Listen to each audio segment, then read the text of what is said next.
Hey, good morning, good afternoon, good evening, wherever you are in the world. So, today's going to be a pretty super casual soup making day, and I do try to make soups as often as I can. Today, I've got a special gift from Belinda from Roots Pantry. This is her winter wellness soup, and this is the perfect time to be making a warming winter soup. And so I've actually got a potluck tonight. And so my potluck choice of dish is I'm going to bring a soup. And I've promised to bring a chicken winter soup. So this is the pack that I'm going to be using. We're going to explore it together. Let's open it and see what's inside. And I'll explain some of the ingredients as you go. The basis of a winter soup, for me at least, and the special ingredient that I've got today is a black chicken.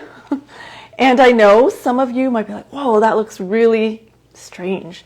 It's called the black silkie chicken, and it is literally has a black skin, although the feathers are white, which makes it quite interesting. And they tend to be a smaller bird than your traditional chicken. The black silkie chicken is a lot warmer. It's more nourishing, tonifying, and perfect for postpartum, the winter, if you're post-menstruation, and something just a little bit warmer. And so this is it. I've actually cut this one up already because I don't like butchering my chicken on screen, and I do take a long time. However, they come in various, I guess, options to buy. There is the fresh, where it's actually probably thawed, but a little bit bigger. But you can also buy them like frozen, like this, from the freezer section in most Asian supermarkets. So this is going to be my base. What I'm going to do now right away, and just because I like saving time, is I'm going to blanch the chicken. So there's two ways you can prep your meat. And the reason why you would prep meat, one, is to really just boil off all those impurities. Two, give it a blanch so that the foam, the fat, anything that's water soluble can come out of the chicken. So that's kind of the idea. And so what I'm going to do is I have a pot of cold water right there. I've got my soup pot right there, actually a little bit pre-boiled. But this pot of water is cold. There's two theories when it comes to blanching. And the question is, do you blanch in cold water or do you blanch in boiling water? And so let me explain the cold water and let me explain the hot water, right? So the cold water really is the whole point of putting it in cold. I'm going to do it right now so that we can get it going, and then I'll talk through. And so essentially I'm just dropping my cut up black chicken into cold water. It's a little bit salted. Give me 1 second as I drop this all in. And I put everything in, okay? I waste nothing, including the head and the neck. The only part I do chop off is the bum. That little flap at the bum. All right, 1 second. Let me get this going. All right, so let's talk about blanching and preparing chickens. I'm blanching it in cold water right now. And the reason it's cold water is because what happens is when you put it in cold water, you give an opportunity for all the water-soluble components to dissolve out into the soup, right? And so it could be some fat goblets, it could be some of the marrow, could be whatever it is that comes out. So the whole point is to put it in cold water, let that dissolve out, and then the heat comes up and blanches it.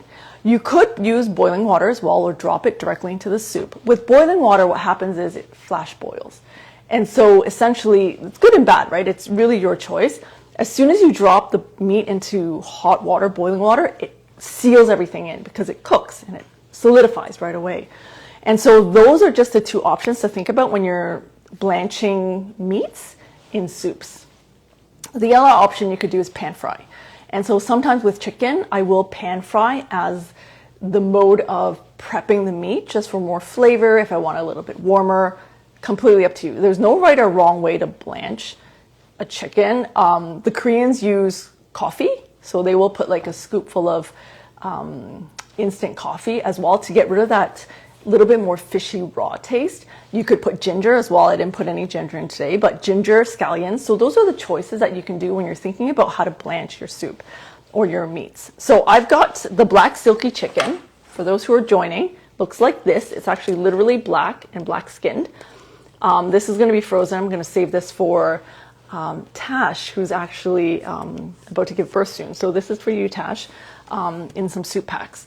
And so today I'm making a winter warming soup, and Belinda from Roots Pantry sent me this. So let's go through the ingredients really quickly.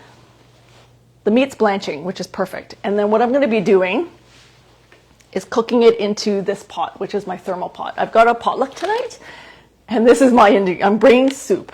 All right, so let's explore this pack and see what's inside, and I'll talk through the ingredients. You can make your own in bits and pieces and just buy it broken up. All right, so let's start. Sugar dates. So sugar dates are pretty much like candied dates, honey dates. In Cantonese, it's called mut jo, mut meaning honey.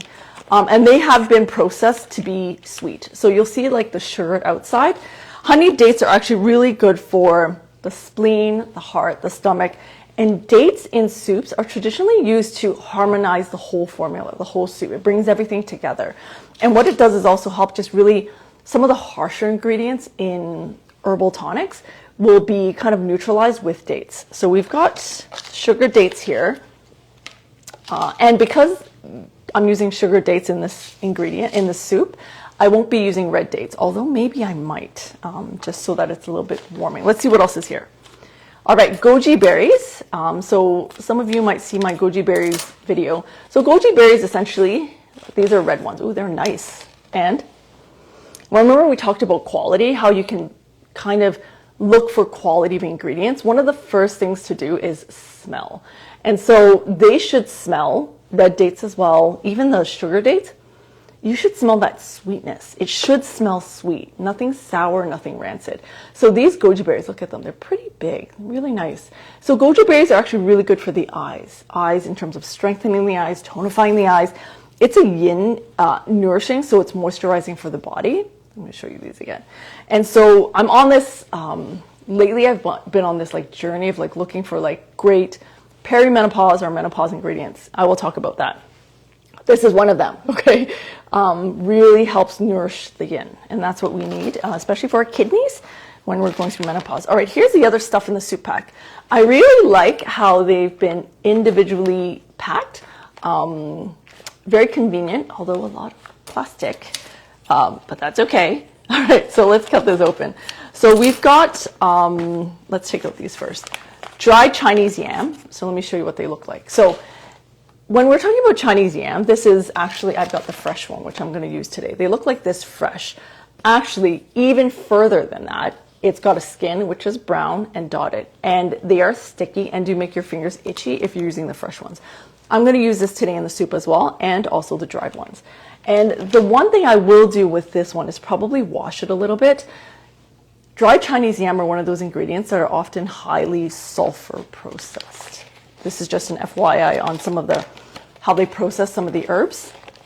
And so you can tell by how it's processed because you can first feel it. There's a powdery feel. It's very white.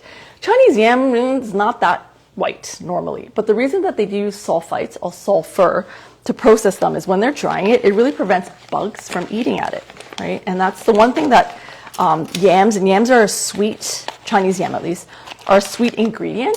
And so what happens is that they do need more preservatives, you could say, to really just make sure that it keeps the integrity of the ingredient. I do use Chinese yam, although I'm very conscious of the brand I buy, just based on the amount of sulfur. And you can kind of see some of the whites coming off on the fingers. So I am going to soak this in water for a bit and scrub them just to help eliminate some of that sulfur residue. And so with goji berries, not a lot often.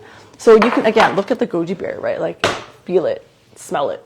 Like that's your quality test. And I know it's hard. 1 second as I fill this with water. And so I'm just going to soak it in water like this. And I know it's hard to look at quality of an ingredient, especially if it's sealed in a package. That's where it gets challenging. And so it's just really reliable source. Have you bought it from them today? Or do they allow you buy in bulk? Smell it, touch it, feel it. All right, what's next? Oh, dried longan. Let's take this out. All right. This is like an exercise in its own right. So dried longans is the dragon eye fruit, and they look like this. And I do talk about them. Again, your quality test, let's smell it. Yeah, it smells pretty sweet, right? That's what you're looking for when you're shopping or when you're buying ingredients. And dried longnans are really good for the heart and the spleen. It's really good for the Shen, our mind. Helps calm our mind, helps calm anxiety with heart palpitations. Sorry, I'm touching the mic. Helps with dizziness. And so this is a really good ingredient. This is the sweet ingredient. So I think today I might not add dried red dates, but let's see. And so this is really, to be honest, when I'm making soup, sometimes it's seat of my pants. As long as you kind of know the properties of the ingredient, right? So I know I'm doing a warm soup today. Feel free to warm up the ingredients. Dried red dates are warm, right? And so this is why I teach ingredient properties. This is what I talk about, right? So especially if you know like you've got a warm constitution, what you also want to do is avoid pushing that warmness too much, right? And so I welcome you to learn about the properties of ingredients so that you can mix and match. You can design a soup that's perfect for you and your family, the conditions that are going on, the weather, whatever that happens to be. All right, 2 ingredients that I haven't talked about actually. The first one are cordyceps flowers, not cordyceps, very different. The cordyceps, which is in Cantonese is the dongchongchou, actually is a fungus that grows on a caterpillar. It is a traditional Chinese medicine. It is definitely very medicinal. It's a tonic. It's used in tonics. Whereas the dongchongchou flower is kind of like the cheap man's version of the cordyceps, but it's a cordyceps flower. Okay, so let me take this out gently. So they look like this, and they are actually just dried flowers of a type of flower that looks like the cordyceps. And the cordyceps in Chinese cuisine is actually highly prized. It is medicinal, so this is the thing. And the great thing about dongchongchou is that it's neutral. So it's neither warm or cold, and you can use it in warm or cold soups, right? And what it really does is target the lungs and the kidney. So the kidney is, and this is, I'm on this like crazy kidney ingredient searching episode right now. And so the whole point of the kidney and why the kidney is so important is because that's where our essence is. And so we're Jing. So you're born with like a certain amount of essence. And as you age, you lose that essence. And that's just normal part of aging. But the point is, can we preserve it? Can we conserve it, right? And so essence is that aging piece, right? And so it's really part of perimenopause, menopause, losing, like when you have gray hairs and everything, losing teeth, right? That's the aging process. And what you want to do is nourish your kidneys. And so I'm on this, a bit of a crazy kidney ingredient searching. So anything black, that's the first thing. Black beans, black sesame, shiitake mushrooms, all great for your kidneys. So that's just a tip for those who are looking to strengthen your kidneys. All right, so the cordyceps, good for the kidneys, good for the essence, good for the lungs. And so it really helps strengthen your lung qi. All right, the other interesting ingredient here that I don't use very often, and you might see it in Asia a lot more, is the lion's mane mushroom. It's a mushroom, and they're literally like this big, even when they're dried. And they look like, the whole point is that they look like the lion's mane, right? Like, so you see a lot of like shredded pieces like that. So this is what this mushroom is. Thanks, Danube. Yeah, I think the whole point of my channel and what I'm actually interested in is the education piece. So I've always been around education, and that's why I'm going down the formal TCM route, right? It's really, all right, let's bring this all together. On top of cooking, I really do want to make sure that the education component about the ingredients are there so that you have an informed choice and decision about the ingredients you choose for your body. And prevention over treatment, right? And so that's really kind of my theory as well here. All right. So the lion's mane mushroom looks like this. You don't need a lot. Actually, they don't taste like anything, to be honest with you. I use them in cooking, use them in soups. Really popular in Asia, probably less so in the West. But any type of mushrooms will do, right? And so the idea is that this is really good for the spleen, stomach, and heart. And actually, what this is really good for is brain. Memory, if you've got brain fog, right? And so this is really good. Another good one is walnuts. All right, so here, let me just show you really quickly what I've got in terms of some of the ingredients right here, okay? So very basic, the herb base. Again, you don't have to be as complicated if you're doing a chicken soup. You could go simple. But this came in the soup pack, from Roots Pantry, and I'm just exploring it today. And so I love it. I love these ingredients. I don't use this often. I don't use this one often either. And I'm soaking these, and I know people ask about quality, and the reason I'm soaking them is just to get the sulfur off. And you can feel it because it's powdery, and so you just want to just rub it like this. I'll show you like that, right? And so what you want to just rub it like this to get as much of the sulfur off as possible. And Chinese yam are one of the more common ingredients that do have a sulfur to use as preservative. And so I'm sorry if I do miss the questions. The other two ingredients I'm adding in, fresh corn. This is just really give it a lot more flavor. And then fresh Chinese yam. Oh, you know what I forgot to add? Oh, my thing is, look. All right, I'll bring you over so you can see the blanching chicken. So it kind of looks like this right now. It's in a pretty good state. I'm going to turn off the heat, and this is what it looks like. This is what I mean about the foam. So one of the reasons why you would blanch your meats is so that you can actually just get rid of all that foam, any debris, any fat you want to boil off. And so for those joining today, I have got very special chicken. It's the black silkie chicken. It's literally black, okay? And so it is a breed of chicken that is bred for consumption purposes. And they're tiny, right? And these chickens are smaller than the regular chicken. They are white feathered, which is quite interesting because when you look at it, you're like, ooh, black. But you pluck off all the feathers and the inside is black, which makes it amazing. So what I'm going to do now is just take that out first. You can watch me to let that cool. And so, yeah, there is an option, rinse it underwater. You can do that. I'm not going to do it today, but I typically do rinse it a few times under warm running water, your choice. Do that with pork bones and beef bones as well. Give me 1 minute as I take this out and I will show you what I'm going to do. And then I'll have to boil my soup water, which I should have done earlier. All right. Hold on, almost done. Okay, so the black silkie chicken is really good for winter soups. This is what it looks like. What's the difference between black and white? So the black, first of all, hold on. Let me start boiling my soup water. All right, the black silkie chicken is more nourishing. It's warmer in its properties. And so just to set a tone about food energetics, or everything kind of carries some sort of energy, if we want to look at it that way. And so the properties of a food aren't the same as the physical properties, right? And so, for example, this could be hot right now, as in temperature. But from an energy and a TCM, traditional Chinese medicine perspective, all food also carries a type of inner energy, right? And so the black silkie chicken is warm. It's a lot warmer than your white chicken.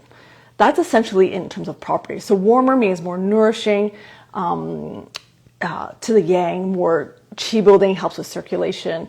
That's kind of the difference. It is smaller. The meat is a lot tighter, like in terms of it's not so loose. It is more like crunchy, and they're tiny, right? And so if you want to add a little more flavor in terms of your soup, if you feel like the chicken's not enough, I'm making a soup tonight for a potluck. And so I think I'm serving about 10 people. You could always add extra drumsticks. You could actually do 2 silkie chickens if you'd like. Today I'm just doing 1. I will think about, let me see how much portion I've got, about adding maybe some chicken drumsticks or some more red dates. All right, so this is boiling. Let me explain what else is going on. All right, so for those joining, today I'm making a black silkie winter chicken soup. I want to thank you, Monte, for recommending a soup for my party to drink. Yes, I'm making actually the same one. One of my guests took a container home and drank it the next day. Okay, this is awesome. I'm so glad. Yeah, I'm making a very similar soup today for the same thing. It's going to be for a potluck, for a party. And if you think about, oh, can I do soups for parties? Why not, right? And so I'm going to bring like little bowls or cups, and then people can have that and enjoy as part of like our winter potluck deal. And so that's what I'm doing. All right, so I hear that boiling. So what's going to happen now is let me prepare the rest of the ingredients and I'll talk through them. So I've got all the dried ingredients here. I need some space for it. Hold on. My soup water is boiling. Okay, so for those joining, lion's mane mushroom, cordyceps flowers, really good for the lungs. Here, and the kidneys. They're not the real cordyceps, which is called dongchongchou in Cantonese. which is actually a fungus that grows on a caterpillar and is true TCM herb. But this is the flower. It mimics it in a way, and also is really good for the lungs. Goji berries, which most of you do know, I talk about them all the time. Really good for the eyes. If you want to strengthen the eyes, if you've been using a lot of computers, watching screens, this in teas are great. Sugar dates, which is probably going to supplement some red dates and dried longhans. Okay, Chinese yam. Put this aside and I'm going to prepare the rest of the ingredients. So the reason why I kept the corn on, so the two veggies I'm putting in is corn and Chinese yam. Oh, thank you. I'm really quick though. I don't tend to make my soups all day. The idea is that I like quick soups, and you might think this chicken soup is taking a long time. Not really. The idea is to drop everything in. There's a blanch that happens. Drop it all in and just let it boil on its own. Oh, while you're here, let me explain then why I can do that. So I'm using a thermal pot today. For those who, let me bring this down. So for those who've just joining, the thermal pot looks like this, and I talk about this sometimes in my videos. Essentially, this is the outer pot. You open it, and that part that I'm pointing to is the inner pot. So it goes in here. So the inner pot is what can cook on the stovetop, right? And this is just a stainless steel pot. This is actually the interesting technology. It's Japanese invented and Japanese made. Who is this? It's Tiger. And so the one I do like is Zoji Roshi, which I was using in Hong Kong. These pots are insulated. So there's a thickness. You look at the top, see that thickness? Also on the side, there's a thickness right here. And the idea of the thickness is that it's metal with air and then this outer layer. And so the idea is that it insulates the heat inside so that it can retain, it's a heat retention technology, you could say in a way, it's pretty simple, where it just cooks in itself all day. And so what I'm going to do is, that's why I'm doing it in the morning. So when I do it in the morning, I put the pot in, close it, and then I'll walk away. And then the soup is for tonight. We have a potluck. And so that's what I'm using today. And you can carry it around, right? Like, it's perfect. It's got little handles, and it's convenient for parties. If you need to like cook and bring it to someone's house. All right, let's do the corn. I feel like this is boiling already. Let's turn that off first while I do the corn. Actually, yeah, let me show you. Okay, so the reason why I kept the corn on, for those who are just joining, I'm a big fan of reusing, recycling ingredients, right? And so one of the things why I kept the corn on, sorry, you can watch me peel. One of the reasons why I kept the corn like this rather than preparing it ahead of time, and sometimes I do prepare stuff ahead of time because I'm not a fan of going live because I feel really embarrassed and sometimes awkward about doing lives, but I see the usefulness. Is what I'm trying to preserve here, for myself at least anyway, is the corn silk. And for those who have heard me or not heard me talk about corn silk is this stuff up here. This free part of the corn that comes if you buy the whole corn stalk, like this. So I'm just going to gently peel like this. And why is the corn silk so useful? Well, first of all, it's free. It comes with like your corn anyway. Most of us do throw it out. The other second reason is it's perfect. You can dry it and it helps dispel dampness. Really good key ingredient to be able to dispel dampness. I see your request to be in the live video. I don't know what that means. I'm really sorry. For those who are requesting, I'm obviously not really good at Instagram. Sorry, let me take out some napkins here. Here. So what I'm going to do, I'll show you here, is just take out the corn silk here. I usually do just cut off these parts here that are dirty. And you just preserve this piece and you save it. And corn silk is amazing for dispelling dampness. It has no flavor, well, a little bit sweet actually, and it's perfect for if you're feeling damp. And how do you know you're damp? Well, there's a few things. Bloating, that's one thing. 2 is checker poop. Let me come back up so I can see you guys. Thank you for my skin. So let's talk about some of the, as I'm working through this anyway, observations. So one of the things I do teach, so in TCM, what we do look for and really key is, can you observe yourself? And I do this in coaching as well. Yeah, it's corn silk. And so the question is, do you know your own conditions? Do you know the condition of your poop? do you know the condition of your pee, right? Like, and so one of the things is, let's talk about poop. So poop is, does it stick to the toilet? That's a big thing. So just before you flush, turn around and take a look at your poop, and it'll tell you whether you're damp or not. So one of the big key signs of being damp in the body, and damp is just metabolic waste. Let me come back up so I can see you guys.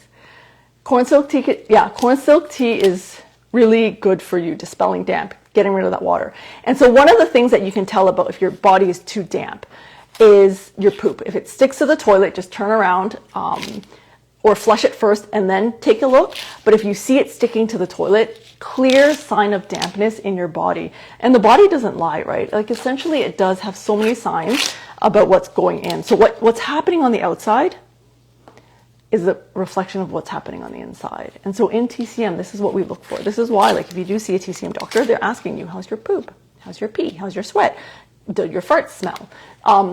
Also smelly body odors is a sign of heat.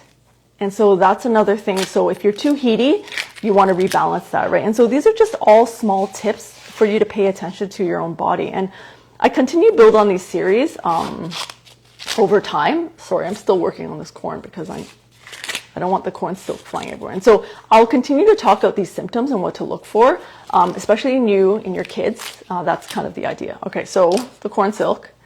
And what I do is I save it in little baggies and I do dry them. I dry them out, air dry them just on the counter here for a few days.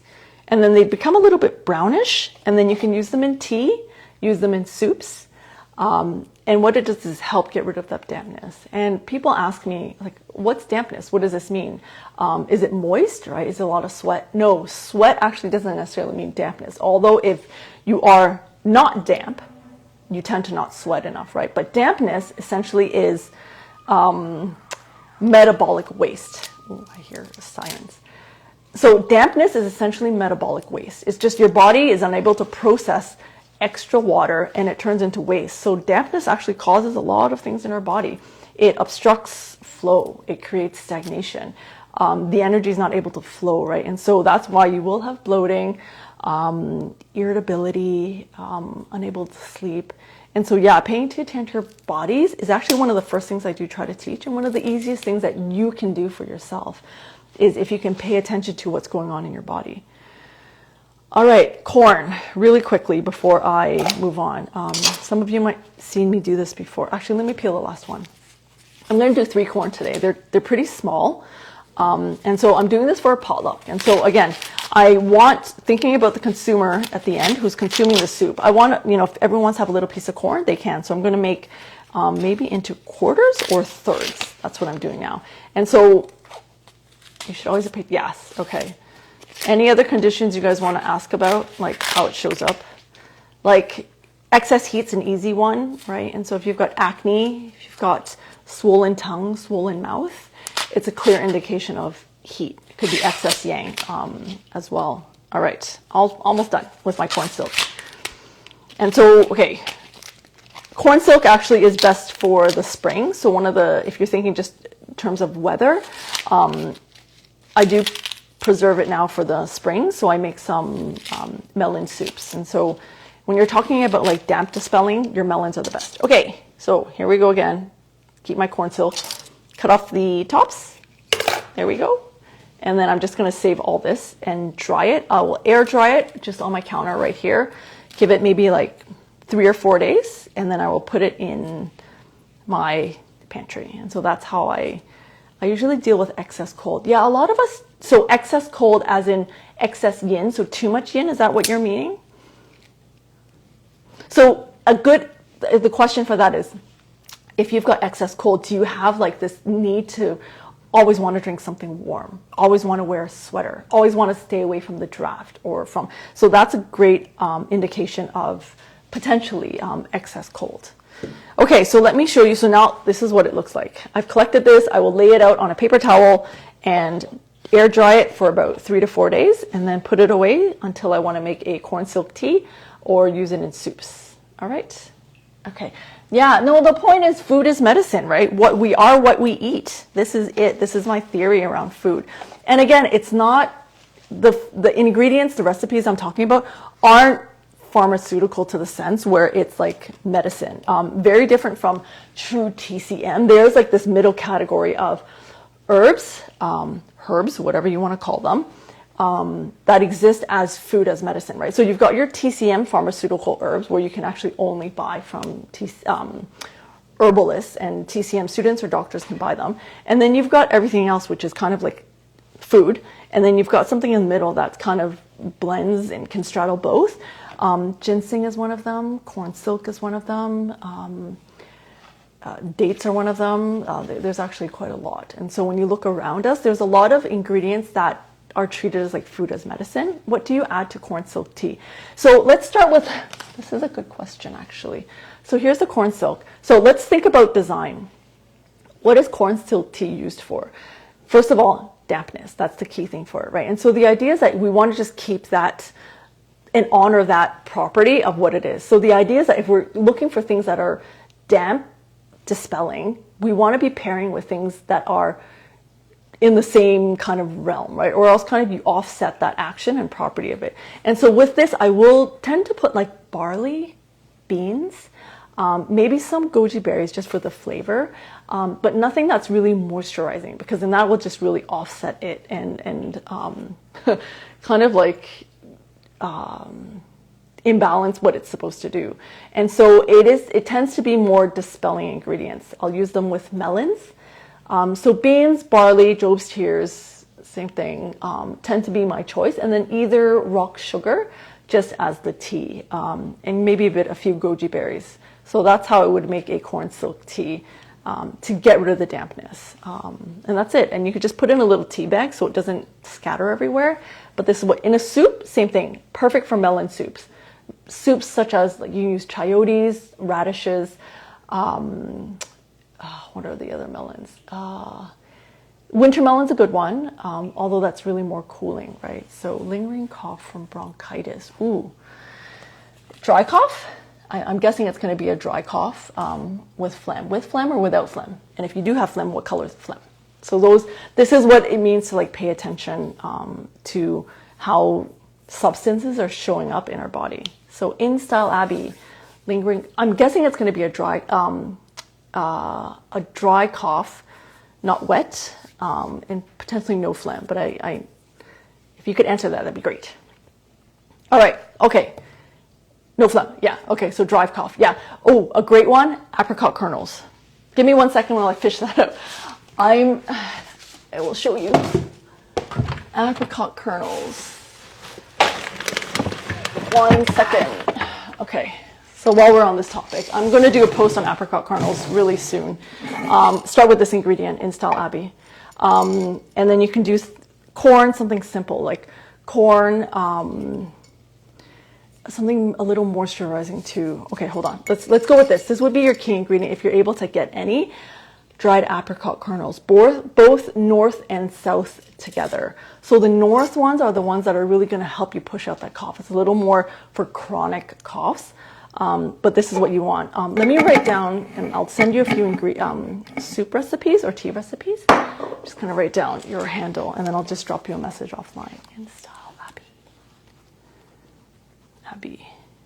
I'll send you a few, but this is the key ingredient that you can really just start with and think about, and then pair everything around it. So both soups and teas work with apricot kernels, but you do want to boil them for a little bit longer. That's where they're more effective. So this is going to be your key ingredient for that really dry cough. As a result, chronic especially. So I will respond. Okay, corn. Let's talk about corn really quickly. And so people might have seen this. I'm going to talk about it really quickly. Essentially, I'm not a fan of cutting corn because it does spray everywhere. So my first thing is to just do it by force, like this. And they're small enough, so you don't need a lot of force, right? Like this. Okay, perfect. And so what I'm going to show you really quick, and I've done it before, but I really think it's really cool and neat because when I learned it from my mom, it works. All right, so quickly, butcher's knife, the easy way to cut corn, basically, without splash and fanfare and everything. You could try to rip it by your hand if you can at this point, but is take a butcher's knife like this. What you're going to do is purely based on physics at this point. I have an engineering background, so I love the science around force and mechanics. Is what we're going to do is just use this corner edge right here and use just, that's it. That's all the force you're going to do. It's going to go right into your point of cutting, right? And you crack it open. So the point is you want to get it beyond this part where it's kind of in the middle, and then it's kind of a sharp, very narrow force that we're going in to separate. Let me show you, okay? Like that. There is some splash, but not as much. Ooh. Oh, where are you? Like that. And it just peels open like that. So that's kind of the trick around cutting corn pretty easily. So I'm holding the butcher's knife quite to the bottom, to the handle, like this, right? And the whole point of that is control.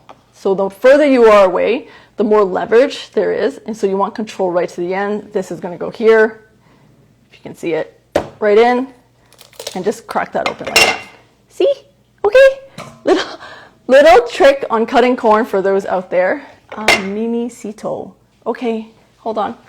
Let me write down your name. Sito 1.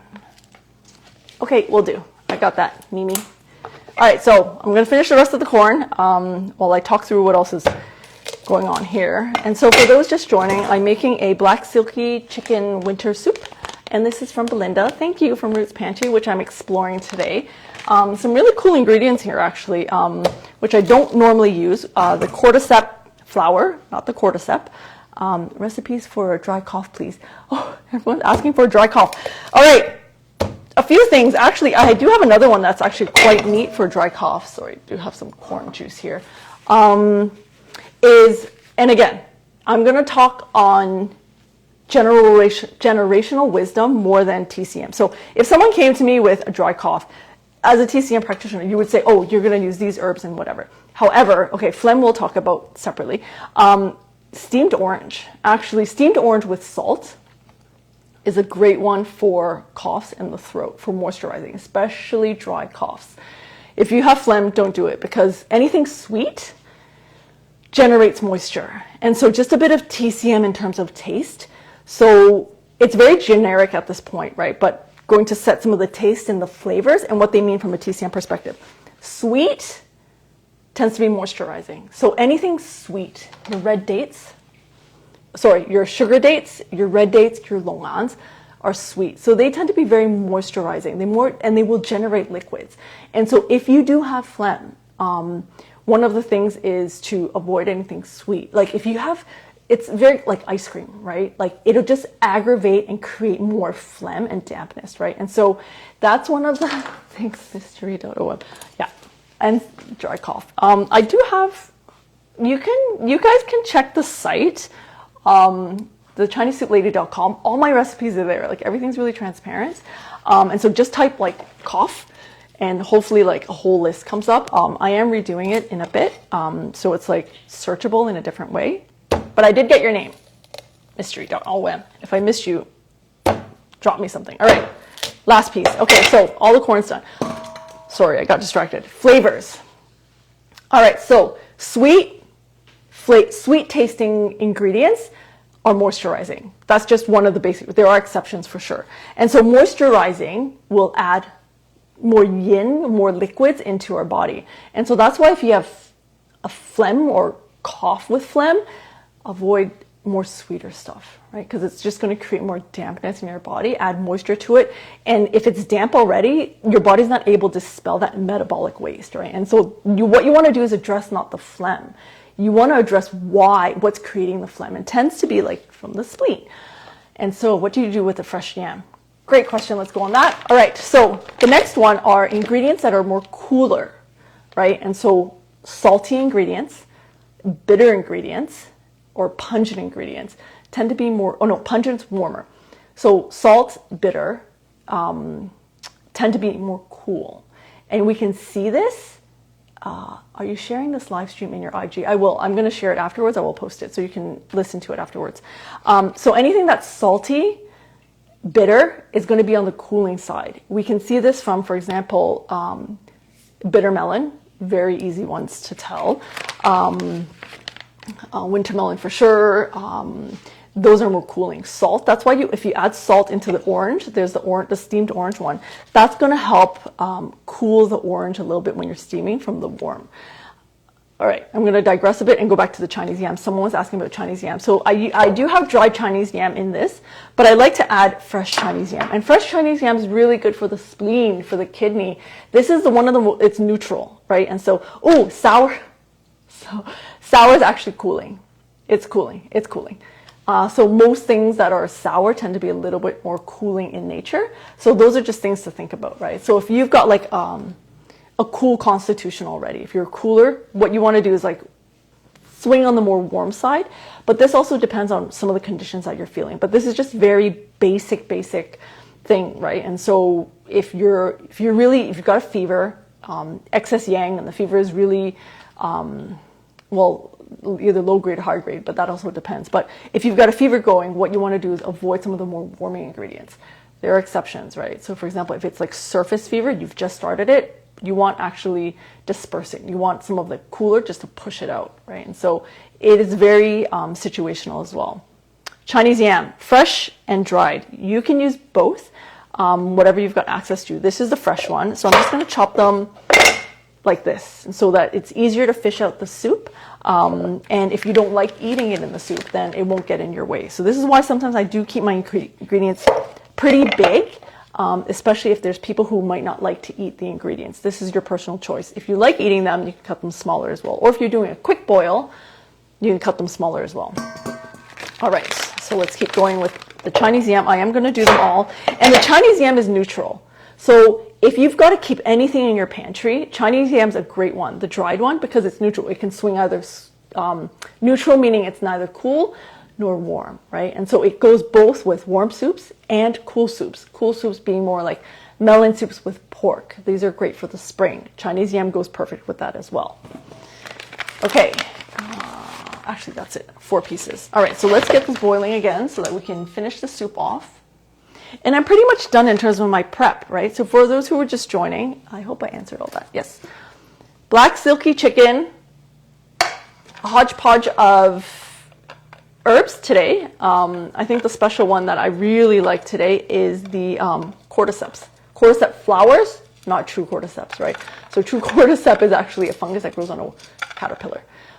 Very expensive, hard to harvest. But these are actually really also good for the kidney. And so I'm on this, like, telling people earlier, this like kidney improving journey, because as you're coming into perimenopause or menopause, it's the kidneys that you want to strengthen. That's what's going to hold down the fort for the rest of your age, right? And it's the kidneys where you'll feel weak knees, weak back. So as you get older, fine, gray hairs, losing the hairs, losing the teeth, weak back, weak knees, it's the kidney.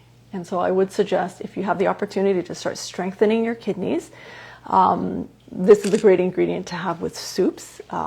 Black beans, black sesame, black wood ear fungus, walnuts, all those are really great for the kidneys. And so if you just introduce a little bit into your diet to really help strengthen the kidney, perfect. Great place to start. All right, so I hear the soup boiling. So you can come with me as I'm going to drop things in, and I'm going to talk about the ingredients a bit again. So here's the soup boiling right there. Okay, so essentially I do put everything in boiling water for my soup. I tend not to put, sometimes I'll put stuff in cold, but it really depends. So first ingredient is going to be the black silkie chicken, which has been blanched in cold water. You can pan fry it if you'd like. The choice is up to you. Pan frying will make it warmer. And so just as we're talking about cool and warm ingredients, pardon the head, I didn't cut off the nails, but that's okay. All right, so that's that. Let's drop in the rest of my veggies here. I can't see your questions right now, so you'll have to hold them till the end. There we go. And the reason why I cut them so big is because I am very conscious of people who might not want to eat the ingredients, and so you can scoop, push them aside, or fish them out later. And the corn about this size is because I'm doing a potluck for a party of about 10. And so I've just made sure that if anyone chooses, they can have some corn as part of their soup. And so this is the soup design that's going on. All right, so this is a very basic warming herbal soup. And let's put in the rest and then I'll answer questions. Okay, remember I talked about the Chinese yam, how I'm soaking them right now? So what I'm going to do is just rinse it really quickly. Give me 1 second. I'm going to pour out the water and then rinse it. There. So the idea is that I've scrubbed them and I've rinsed them. And the reason I'll do this with Chinese yam, you'll do this also. Oh, I see some questions coming in. Lemon is cooling and astringent. Yes, it is. It is cooling because it's sour. Why using black chicken instead of pork? Oh, so the reason I'm using a black chicken is because chicken is a warmer meat versus pork. The black chicken is a warmer chicken versus the white chicken. And the warmth is what I'm going for in a winter soup. And so the idea is that it's designed to be a winter warming, more healing herbal soup. And that's why I've chosen black silkie chicken as my choice of protein today instead of pork or white chicken. Hope that answers your question. So you're putting the same yam twice. Yes, one dried, one fresh. It's just the fresh is really just to add more starch to it, also strengthen the stomach, the spleen. Yeah, whatever you feel like. You're the chef. This is just a base example. So the cordyceps, you could soak ahead of time. In this case, I didn't soak any of these ingredients. The mushroom mane, you could soak as well. These taste flavorless. They will always absorb the flavor of whatever soup or dish you're making them. Most mushrooms are like that. These types as well, oysters and these ones. Agrosaibi, I'll show you that one later. The sugar dates, I was thinking of putting red dates in, dried longans, and then goji berries last. Okay, so that's that. And then I will cover and just let that boil for 30 minutes. And then I will put it in my thermal soup pot. I'm sorry if I missed the questions because I couldn't see them all, but let me finish explaining the soup and then we'll call it a day. All right, can you use shiitake? You can. So shiitake mushrooms, you can definitely use shiitake mushrooms. The great thing about the lion's mane though, it's actually very unique in that it's brain food because it kind of looks like a brain, and there's this correlation sometimes to like TCM ingredients to like what they do. But yeah, shiitake mushrooms you can definitely do. I've got some here. Small ones. I was thinking of putting them in as well. They are more flavorful than your lion's mane, but you know what? If you really want a certain type of mushroom, the agrosaibi, A-G-R-O-saibi, okay? These mushrooms are super tasty, and these mushrooms are actually really great for digestion. Pushing. So what it does is it goes into the stomach, and so that's why it's good for the stomach and spleen. And most mushrooms are absorbing the oils, absorbing the fats in the food. And so that's what they're really great for as well, is really just that food stagnation, right? If you've been eating like hot pot, Korean barbecue, anything that's really oily and heavy, these mushrooms are really good for helping that food stagnation, pushing that bloating, that digestion down. And so, yeah, shiitake mushrooms you can use as well instead of lion's mane. Lion's mane just happened to be, it came with the soup pack that I got from Belinda, which I'm exploring today. So your choice. And I do tell people, use the ingredients that you have. This is why I teach the properties of the ingredients, so that if you know, you can mix and match, right? And I know not all places have the same ingredients, right? Like fresh yam is not always available in some countries.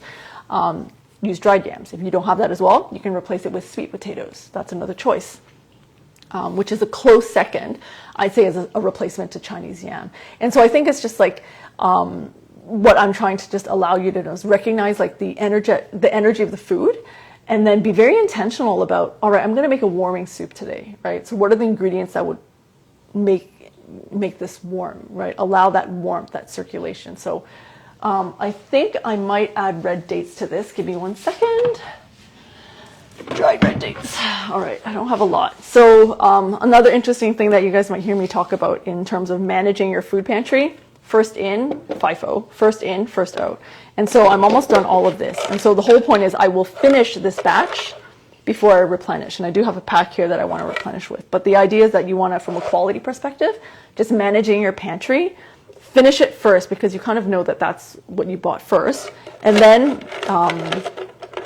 first in, clear it out, and then you put another batch in. So that's kind of like, all right, I might just do a few here. And the dried red dates are one of the most common ingredients out there, right? And so boil the seed of the red dates. Okay, yeah, let me talk about that. So, yes.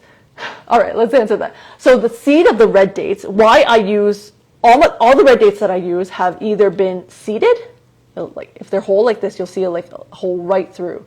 It's been seeded, or it's been halved and the seeds removed. The seeds are fiery. And so fiery, or in Cantonese, it's called cho, right? Which is literally a fire, but not in a good way. And so it's too much yang. It just brings too much yang to the body. Red dates themselves are already naturally very warm. And the seeds are just going to push that super warm. And so, yeah, if you go to like, in Hong Kong especially, you know, the soup, everyone's like, cut out the seeds, make sure you don't have the seeds. It's too fiery for the body, and just, it's too much, right? And so that's why I do remove the seeds. So I'm like, ooh, it's boiling really nicely. Nice. Okay, so just reduce that to a boil and continue boiling that. So the whole point here now is I'm gonna let it boil for about 30 minutes. Then I'm going to put it into my thermal pot, and then I'm going to go about my day and just let that kind of cook on its own. That's the great thing about the thermal pot. It's energy efficient, time saving, and I just let it kind of like gently bubble on its own heat, right? And so, but I do want to first get that boiling and kind of broken down, the flavors mixing together. Candied dates and red dates, any huge difference in terms of nutrients between them? Okay, so the interesting thing about sugared dates and candied dates is that they're actually already pre-sugared, right? And so you'll see a film around them. Honey dates, they actually have more sugar. So whereas the red dates are actually natural in most dates, they're not processed to have added sugars. That's the first thing. But beyond that, they actually carry very similar properties in that they target the spleen and stomach, most sweet stuff do. And they both do help nourish blood, right? And so that's like blood tonics, postpartum, red dates is your thing. It's for blood, for nourishing blood, tonifying blood. So I'd say the red dates are more strong in that versus your sugar dates. Today I'm a black silkie Chinese soup like this.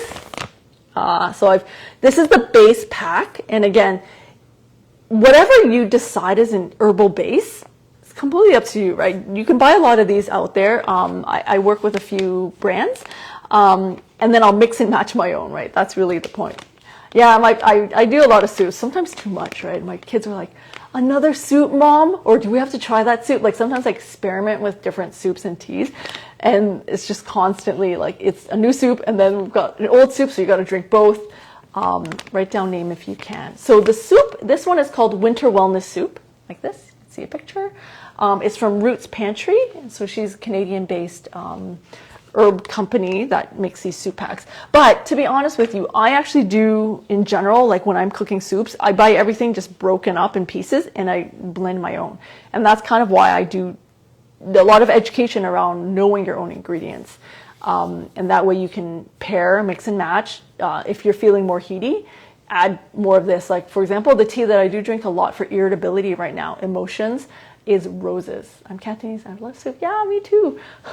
Red roses, okay? So if you're feeling a lot of emotions, a lot of irritability, red roses, just dried red roses buds are your go-to ingredient for now. It really helps calm the liver qi, which is like, and it creates fire. And then that's where the irritability comes from, right? But if that's too hot for you, because roses are a little bit warmer, add a bit of chrysanthemums, right? So if you know this about the ingredients, this is what it means to like mix and match. So add a few chrysanthemums as well to really bring some of that heat, but you can still get some of the benefits of really calming that liver heat. And so that's the liver's here. And so that's really what it means to like, know the properties of ingredients, and this is why I teach it, right? And so just go through the post, you'll see different ingredients I explore. I've got one coming up on apricot kernels, and I know everyone asks about apricot kernels. That's a good one. And so I know some of you are talking about like coughs and stuff like that, and so apricot kernels is your ingredient for like dry coughs. Here, let me show you. I'm sorry if I missed like seeing all the comments coming through, but yes, apricot kernels I will talk about I have a post coming up actually to talk about the North and South and how they're different and how they benefit you. Rose, I love rose as an ingredient tea. Yes, so do I. Roses are great. They're great for traveling, keeping a little baggy. A little bit on the warmer side, but you can find roses anywhere. You could essentially find them in Western organic shops. So it's not a hard ingredient to get. That's the thing, right? But you can blend it very nicely. So I will use roses, dried longans, fooling sometimes, dried tangerine peel. And so this is going to help as well to that liver qi stagnation when I talk about irritability. Licorice root, yes. Oh, do I have any? I don't have any right now. Licorice root, I equate it to painkiller, right? And so if you've got infections, if you've got swelling, if you've got cold sores in your mouth, it's really great to help like numb that, calm. So it's not a disinfectant in any sense, but it really does help with the pain, especially if you've got cold sores and stuff, or a bit of pain and aches. Licorice root is really great for that. All right, I think this is it for now for me. So what I'm doing now, just to explain really quickly the process, the soup's going to boil for about 30 minutes. I'm going to just let that bubble on its own happily. And so today was really easy, right? So basically it's fine. Cut up the chicken a little bit. If you don't like chopping or butchering chicken, use chicken thigh. Use chicken drumsticks. They're done, cut, prepped. Blanch. If you don't like blanching, because extra water, extra pot to wash, pan fry it.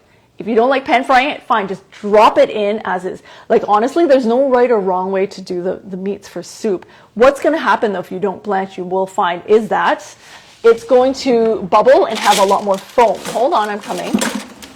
So all you need are one of these. See how thin mesh that is? So this is actually going to help you scoop any extra foam, debris, oil, fats that float up to your soup. Just scoop that out and throw it out, right? And so this is for the lazy soup maker who doesn't have time. And again, it doesn't need to be perfect, right? And so I've been through it. I used to work full time, making soups at home for my family. And so you just don't want to blanch. You don't want to do the extra wash, the extra prep, right?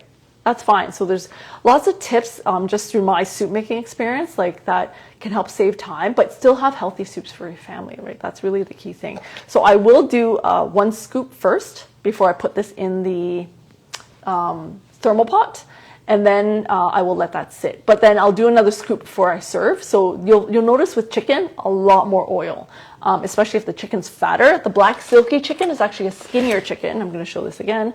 It's a lot skinnier as a chicken. I need to put this in the freezer.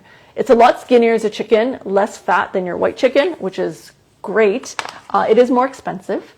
So this little guy cost me $14. There's a bigger version, which is $17, versus your white chickens, which are like $15, $16, depending if they're on sale, right? Okay, that's it. I'm going to hang about for like 3 minutes. If there's any more questions while I clean up, let me know. But I mean, you can always drop questions into the chat. I will answer most of them.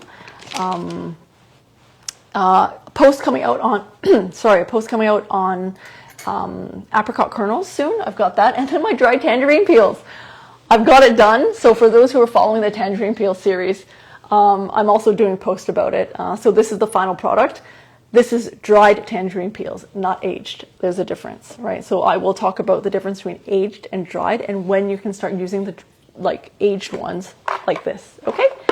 All right, yeah, black chicken and mushrooms, the best, super yummy. This is for a potluck I'm making tonight. So yeah, you can do soup as a potluck meal. Like seriously, doable. All right. Any questions? Thanks guys for dropping by, helping me prep. I love it. See, I got my soup made and I did some education at the same time. And I'll see you next time. All right, bye.